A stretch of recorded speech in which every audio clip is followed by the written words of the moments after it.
Hello, नमस्कार प्यारे साथियों। सुपर सिलेक्शन एकेडमी के यूट्यूब चैनल पर आप सभी का स्वागत है। मैं हूं कमल तिवारी।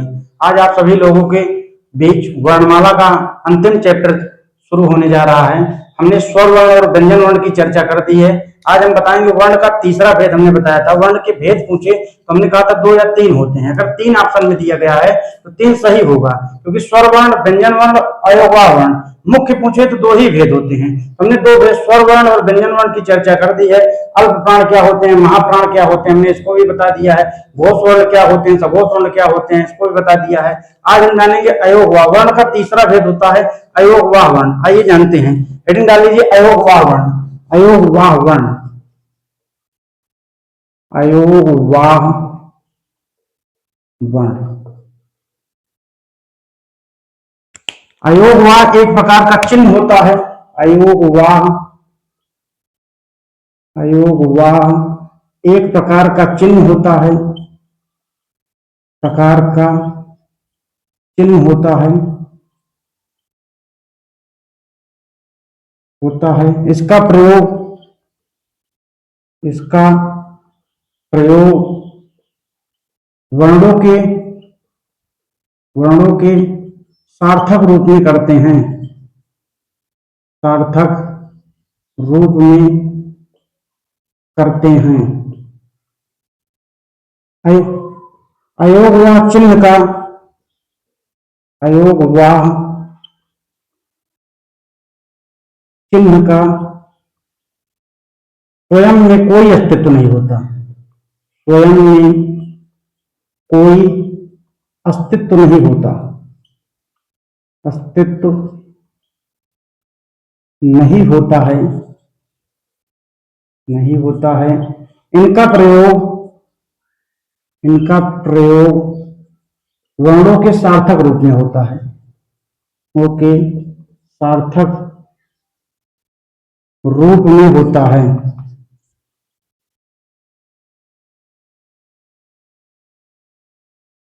अयोगवाह वर्ण एक प्रकार का चिन्ह होता है, इसका प्रयोग वर्णों के सार्थक रूप में करते हैं। अयोगवाह चिन्ह का स्वयं में कोई अस्तित्व नहीं होता है, इनका प्रयोग वर्णों के सार्थक रूप में होता है। अयोगवाह के प्रकार, अयोगवाह के प्रकार अगर पूछे, अयोगवाह के प्रकार,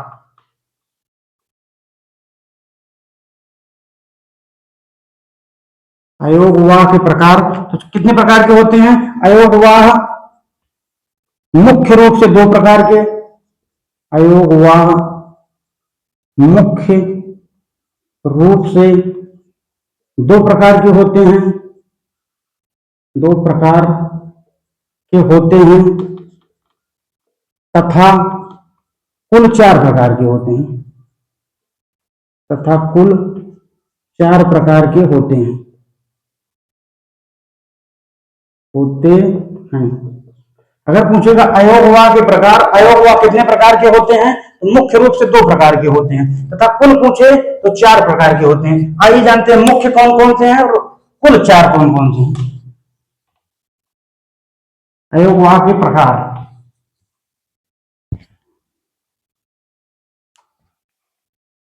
पहला होता है हमारा अयोगवाह के प्रकार में, अयोगवाह के प्रकार,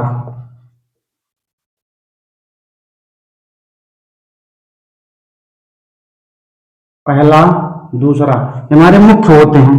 पहला कौन सा होता है और दूसरा कौन सा होता है? अयोगवाह चिन्ह का क्या होता है? स्वयं में कोई अस्तित्व नहीं होता है। पहला हम क्या लेंगे? अनुस्वार वर्ण, अनुस्वार वर्ण, अनुस्वार वर्ण यहां से देखते हैं। अनुस्वार वर्ण और दूसरा होता है हमारा विसर्ग, विसर्ग वर्ण। इसका जो चिन्ह होता है ऐसे लगेगा और विसर्ग का हमारा चिन्ह ऐसे लगेगा। ये हमारे क्या होते हैं? मुख्य 2 भेद होते हैं। अगर पूछेगा अयोगवाह के प्रकार में मुख्य 2 भेद कौन से हैं? पहला अनुस्वार वर्ण, दूसरा विसर्ग वर्ण। इनका प्रयोग हम कहां कहां करेंगे आइए जानते हैं।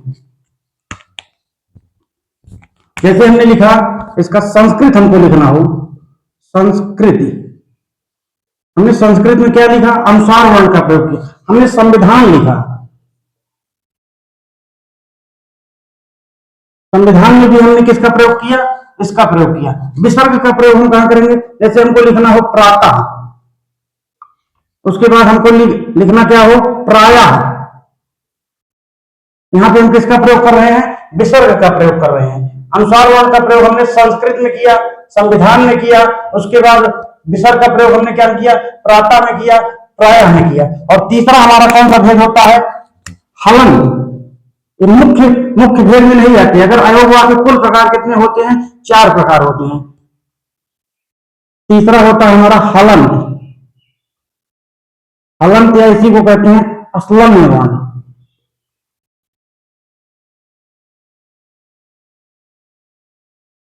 ये ऐसे इसका चिन्ह ऐसे होता है। इसका प्रयोग हम कहां कहां करेंगे, जैसे हमको लिखना हो नाट्य, गद्य लिखना हो, हमको पद्य लिखना हो, तो हम किसका प्रयोग कर रहे हैं, हलंत का प्रयोग कर रहे हैं या असलन्य वर्ण का प्रयोग कर रहे हैं। चौथा हमारा प्रकार होता है, कौन सा होता है, अर्धचंद्र बिंदु। अर्धचंद्र बिंदु, चंद्र बिंदु हमारा चौथा होता है। कुल 4 प्रकार के होते हैं। इसका चिन्ह कैसे होता है, ऐसे किया जाता है। इनमें कौन कौन से आएंगे, जैसे हमको गांव लिखना हो, गांव, गांधी, हमको अंधेरा लिखना हो, गांव, गांधी, अंधेरा। हमको दांत लिखना हो, आज में हम किसका प्रयोग कर रहे हैं, मुंह लिखना हो, आज में हम किसका प्रयोग कर रहे हैं, अर्धचंद्र बिंदु का। अयोगवा एक प्रकार का चिन्ह होता है जिनका प्रयोग हम वर्णों के सार्थक रूप में करते हैं। अयोगवा मुख्य 2 प्रकार के होते हैं, कुल 4 प्रकार के होते हैं। ये हमारे 2 क्या होते हैं, मुख्य 2 भेद होते हैं। मुख्य पूछे तो यही 2 होते हैं, मुख्य 2 भेद होते हैं, तथा कुल 4 भेद होते हैं। ये कुल 4 आ जाएंगे, कुल 4 भेद होते हैं। कौन कौन से, अनुसार वर्ण, विसर्ग वर्ण, हलंत या असलन्य वर्ण। चौथा होता है अर्धचंद्र बिंदु। अनुसार वर्ण का प्रयोग हमने दिखा दिया, जैसे संस्कृत में किया, संविधान में किया। विसर्ग का प्रयोग प्रातः में किया हमने, प्रायः में किया, निर्धन में किया। तमाम जगह हम इसका प्रयोग कर सकते हैं। हलंत या असलन्य वर्ण का प्रयोग नाट्य में हमने करके दिखाया, गद्य में, पद्य में करके दिखाया। अर्धचंद्र बिंदु का गांव में, गांधी में, अंधेरा में, दांत में, आज में हम इसका प्रयोग कर सकते हैं। इस तरह से वर्ण के हमने तीनों भेद की चर्चा कर दी। अब बचा क्या हमारा, आइए जानते हैं वर्णों को क्या नाम है। आइए एक बार फिर से समझ लेते हैं, उसके बाद हम सीधा चलेंगे कहां पे, वर्णों का उच्चारण स्थान हम समझेंगे। हेडिंग डाल लीजिए आप लोग, वर्णों का उच्चारण स्थान। कहां कहां से वर्णों का उच्चारण स्थान होता है उसको आइए समझ लेते हैं। वर्णों का उच्चारण स्थान भी बच गया है, उसके बाद समाप्त हो जाएगा हमारा वर्णमाला। वर्णों का उच्चारण स्थान हम कहां कहां से करते हैं, वर्णों का उच्चारण स्थान, उच्चारण स्थान। वर्णों का उच्चारण स्थान जो होता है, वर्णों का उच्चारण स्थान, वर्णों का उच्चारण स्थान, उच्चारण स्थान कुल 9 जगहों से, कुल 9 जगहों से किया जाता है, 9 जगहों से किया जाता है, किया जाता है। दूसरा पॉइंट, एक जगह से अधिकतम 8 वर्णों का उच्चारण किया जाता है। एक जगह से अधिकतम 8 वर्णों का उच्चारण किया जाता है, किया जाता है। वर्णों का उच्चारण स्थान हमारा चल रहा है। स्वर वर्ण, व्यंजन वर्ण और अयोगवा वर्ण कंप्लीट हो चुका है। वर्णों का उच्चारण स्थान अगर पूछेगा तो वर्णों का उच्चारण स्थान हम कुल 9 जगहों से करते हैं। एक जगह से अधिकतम हम 8 वर्ण का ही उच्चारण कर सकते हैं। आइए समझते हैं कहां कहां से कौन से वर्ण बोले जाते हैं। जैसे कंठ से कौन कौन से वर्ण बोले जाते हैं, तो इसका सूत्र लिखिए, सूत्र से याद करिए। अकुह पहला, अकुह विसर्जनीय नाम कंठा। अकुह विसर्जनीय नाम कंठा। कंठ से कौन कौन से वर्ण बोले जाते हैं, आइए देखते हैं कौन कौन से हमारे बोले जाएंगे।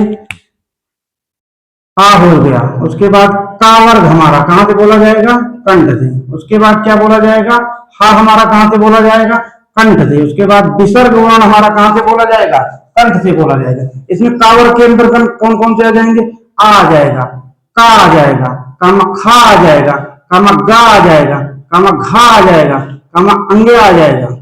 उसके बाद हमारा हा और कौन सा, विसर्ग वर्ण, ये हमारे किससे बोले जाते हैं, कंठ से बोले जाते हैं। कंठ से कौन कौन से वर्ण बोले, आपको विसर्जनीय नाम कंठा।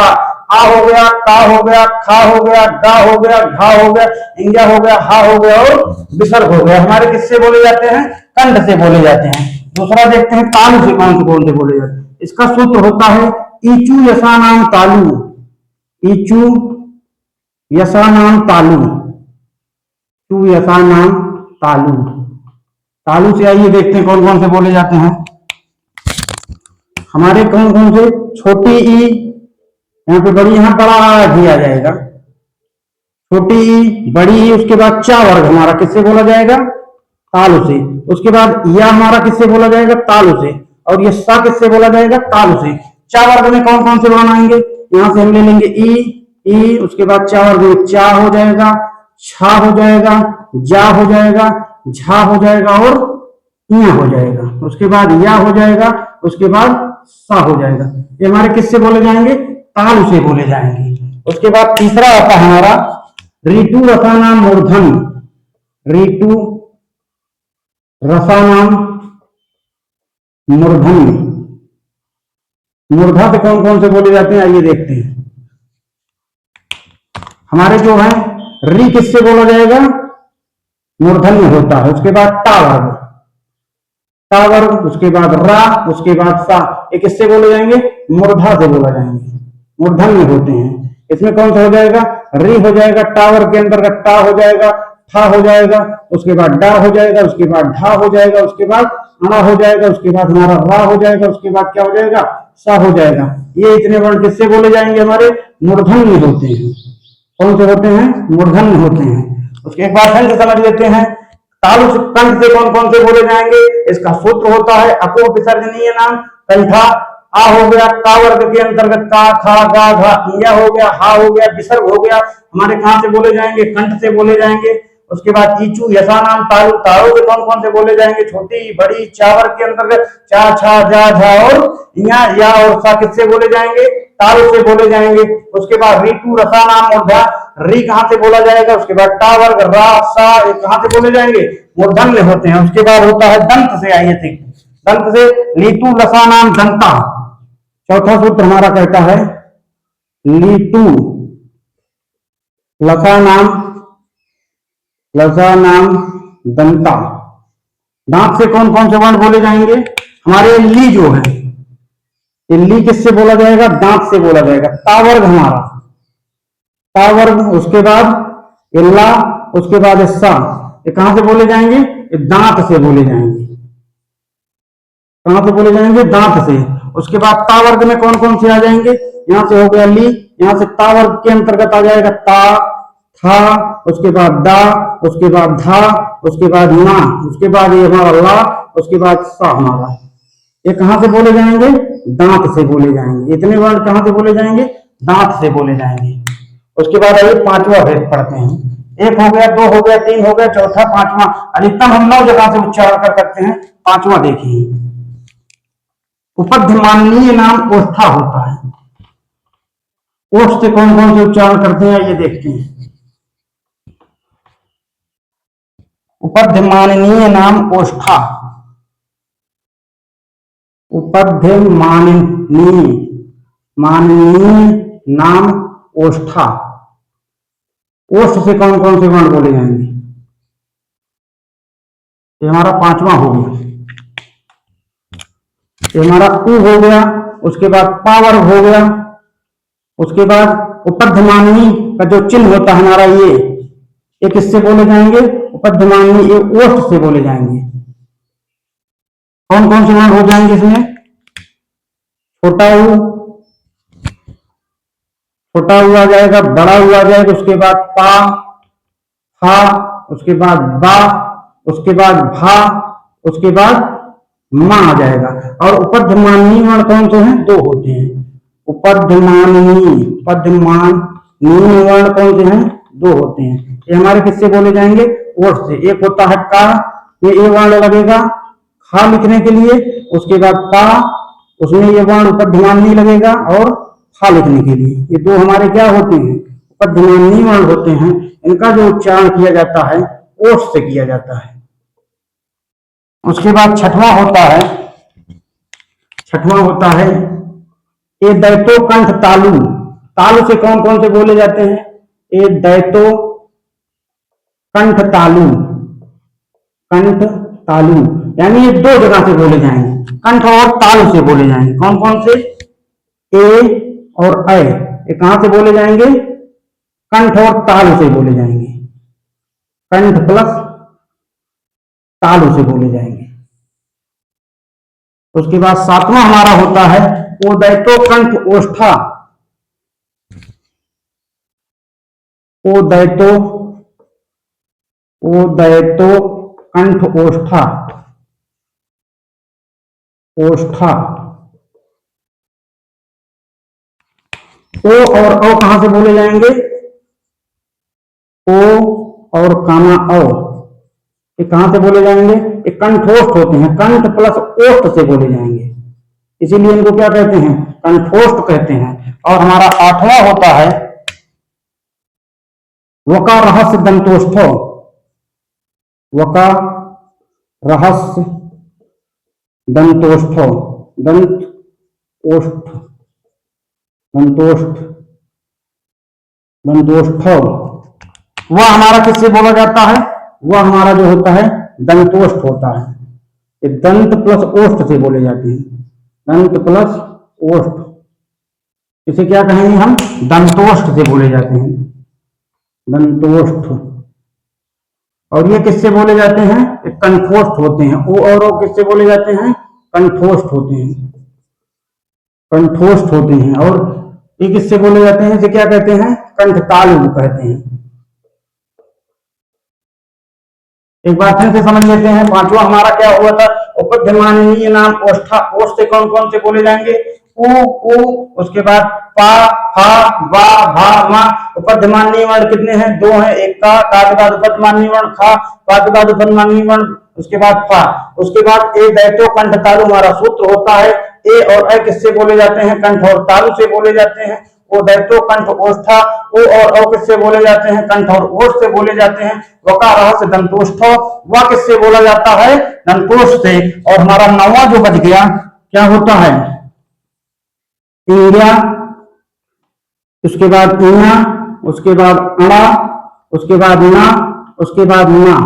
इंग्या, इया, अड़ा, ना नासिका से बोले जाते हैं। किससे बोले जाते हैं? पांचवा नासिका होते हैं। ये पांचवा हमारे कहां से बोले जाते हैं? नासिक ध्वनि होते हैं, नाक से बोले जाते हैं, नासिका होती है। ये हमारे 9 भेद थे। वर्णों को 4 स्थान हमने शुरू किया था। नौवा हमारा इंजा, इया, अड़ा, ना, मा, ये हमारे कहां से बोले जाते हैं? नासिका से बोले जाते हैं। आइए कुछ वर्ण समझते हैं कौन कहां से बोले जाते हैं, एक बार रिवीजन करा देते हैं, फिर उसके बाद खत्म करते हैं। यहां तक आप लोग समझ गए हो। यहाँ पे ए दैतो कंठ तालु, ए और ए कंठ तालु से बोले जाते हैं। ओ दैतो कंठोष्ठा, ओ और कंठोष्ठ बोले जाते हैं। वका रहस्य दंतोष्ठ, वह किससे बोला जाता है? दंतोष्ठ से बोला जाता है। इंग्या, इया, अड़ा, ना, मा किससे बोले जाते हैं? नासिक के ध्वनि होते हैं। अब आइए कुछ रिवीजन करवाते हैं, उसके बाद समाप्त करते हैं। जैसे आपसे पूछेगा स्पर्श व्यंजन की मूल संख्या कितनी है, तो 16 होती है। स्पर्श व्यंजन की कुल संख्या अगर पूछे तो 25 होती है। स्पर्श व्यंजन, स्पर्श व्यंजन, या इसे एक नाम और देते हैं वर्गीय व्यंजन, क्योंकि 5 वर्गों में विभाजित होते हैं, इसीलिए क्या कहते हैं? इसे वर्गीय व्यंजन कहते हैं। वर्गीय व्यंजन अगर इनकी मूल संख्या पूछे, वर्गीय व्यंजन स्पर्श व्यंजन की मूल संख्या पूछे, स्पर्श व्यंजन की मूल संख्या मूल संख्या कितनी होती है? 16 होती है, 16 होती है, तथा कुल संख्या कितनी होती है? 25 होती है, कुल संख्या 25 होती है। उसके बाद दूसरा आइए देखते हैं, ये पहला हो गया। दूसरा हो गया अस्पर्श संघर्ती व्यंजन कौन से हैं? अस्पर्श संघर्ती व्यंजन, अस्पर्श संघर्ती व्यंजन, स्पर्श संघर्ती व्यंजन कौन से हैं? 4 होते हैं। कौन कौन से हैं? हमारा चा होता है, छा होता है, जा होता है और झा होता है। ये हमारे 4 क्या होते हैं? स्पर्श संघर्ती व्यंजन होते हैं। स्पर्श व्यंजन या वर्गीय व्यंजन पूछे, स्पर्श व्यंजन की मूल संख्या 16 होती है। इसमें ये स्पर्श संघर्ती व्यंजन चा, छा, जा, झा 4 ये निकलेंगे, इंजा, इया, अड़ा, नामा 5 उधर से निकलेंगे, यानी 9 वर्ण निकाल दिए जाएंगे। मूल संख्या 16 बचेगी। 25 में से हम 9 हटा देंगे तो बचेंगे कितने वर्ण? 16 वर्ण बचेंगे। और यहाँ से स्पर्श हो गया। उसके बाद अंतस्थ वर्ण पूछेंगे। तीसरा आइए देखते हैं, तीसरा हमारा क्या होता है? अंतस्थ वर्ण पूछेगा। कौन से हैं? अंतस्थ व्यंजन कौन से हैं? अंतस्थ व्यंजन हमारे होते हैं या, कामा रा, कामा ला और कामा वा होते हैं। ये हमारे 4 क्या होते हैं? अंतस्थ व्यंजन होते हैं। उसके बाद ऊष्म व्यंजन पूछे, कौन से होते हैं? ऊष्म व्यंजन, ऊष्म व्यंजन कौन से होते हैं? ऊष्म व्यंजन कौन से होते हैं? सा, सा, सा और हा, ये 4 हमारे क्या होते हैं? ऊष्म व्यंजन होते हैं। ये भी 4 होते हैं। उसके बाद हमसे 5वां पूछेगा, प्रकंपित या लुंठित व्यंजन कौन से हैं? प्रकंपित, प्रकंपित, प्रकंपित या लुंठित व्यंजन, या लुंठित व्यंजन, प्रकंपित या लुंठित व्यंजन कौन से हैं? तो हमारे कौन से होते हैं? एक वर्ण है। कौन सा? रा हमारा क्या होता है? प्रकंपित या लुंठित वर्ण है। उसके बाद 6वां हमारा कौन सा है? पार्श्विक या वत्सर्य वर्ण पूछे आपसे। पार्श्विक, पार्श्विक या वत्सर्य वर्ण, पार्श्विक या वत्सर्य वर्ण आपसे पूछे तो कौन सा होता है? इसकी भी संख्या 1 होती है। कौन सा है हमारा? ला। ला हमारा क्या है? पार्श्विक या वत्सर्य वर्ण होता है। उसके बाद 7वां ये देखिए, 7वां अगर पूछे आपसे, संघर्षहीन व्यंजन कौन से हैं? संघर्षहीन, संघर्षहीन व्यंजन कौन से हैं? या इसी को कहते हैं अर्धस्वर। अगर पूछे अर्धस्वर कौन से हैं तो 2 व्यंजन होते हैं। कौन? कितने व्यंजन होते हैं? 2 होते हैं। कौन कौन से? या, कामा, वा, या, कामा, वा, ये हमारे 2 क्या होते हैं? संघर्षहीन व्यंजन होते हैं। इनकी संख्या कितनी है? 2 होती है। आइए और कुछ समझते हैं। यहां तक आप समझ गए होंगे। स्पर्श व्यंजन या वर्गीय व्यंजन की संख्या पूछे, स्पर्श व्यंजन की मूल संख्या 16 होती है तथा कुल संख्या 25 होती है। उसके बाद स्पर्श संघर्ती व्यंजन पूछे, इनकी संख्या 4 होती है। कौन कौन से होते हैं? हमारे चा होते हैं, छा होते हैं, जा होते हैं और कौन से होते हैं? झा होते हैं। हमारे 4 क्या होते हैं? स्पर्श संघर्ती व्यंजन होते हैं। अंतस्थ व्यंजन अगर पूछेगा कौन कौन से हैं? अंतस्थ व्यंजन की संख्या पूछिए अगर कितनी होती है? 4 होती है। कितनी होती है? 4 होती है। कौन कौन से हैं? या है, रा है, ला है और वा है। उसके बाद हमारा ऊष्म व्यंजन पूछेगा कौन कौन से हैं? सा होता है, सा होता है, सा होता है, हा। इनकी संख्या कितनी होती है? 4 होती है। कितनी होती है? 4 होती है। उसके बाद अगर हमसे प्रकंपित या लुंठित व्यंजन पूछेगा तो कितने होते हैं? 1 होते हैं। कौन होते हैं? रा होते हैं। पार्श्विक या वत्सर्य व्यंजन कौन से होते हैं? ला होते हैं। पार्श्विक या वत्सर्य व्यंजन की संख्या अगर पूछे कितनी होती है? 1 होती है। कितनी होती है? 1 होती है। उसके बाद संघर्षहीन या अर्धस्वर पूछे, इनकी संख्या कितनी होती है? 2 होती है। कौन कौन होते हैं? या, कामा, वा क्या होते हैं? संघर्षहीन व्यंजन भी कहा जाता है, इन्हें अर्धस्वर भी कहा जाता है। उसके बाद आइए जानते हैं कर्कश या कठोर वर्ण कौन से? कर्कश, कठोर या मूर्धन्य वर्ण कौन से हैं? कर्कश, कठोर या मूर्धन्य वर्ण? कर्कश, कठोर या मूर्धन्य वर्ण कौन कौन से हैं? आइए जानते हैं। कर्कश, कठोर, कर्कश, कठोर या मूर्धन्य वर्ण, या मूर्धन्य वर्ण कौन कौन से होते हैं? इसमें आ जाएगा हमारा टा, था, उसके बाद डा, उसके बाद ढा। इनकी संख्या कितनी होती है? 4 होती है। कर्कश या कठोर वर्ण की संख्या कितनी होती है? 4 होती है। उसके बाद नासिक के वर्ण कौन से हैं? नासिक के वर्ण, नासिक के वर्ण कौन से हैं? ये हमारे 5 होते हैं। कौन कौन से? इंगिया, उसके बाद इया, उसके बाद अड़ा, उसके बाद ना, उसके बाद मा। ये हमारे क्या होते हैं? नासिक के व्यंजन होते हैं। इसी तरह से दोस्तों वर्णमाला आज समाप्त हुई। हमारे चैनल को आपसे निवेदन है, अगर अच्छी लग रही हो तो हमारे चैनल को लाइक करिए, शेयर करिए, सब्सक्राइब करना ना भूलिए। थैंक यू, धन्यवाद दोस्तों।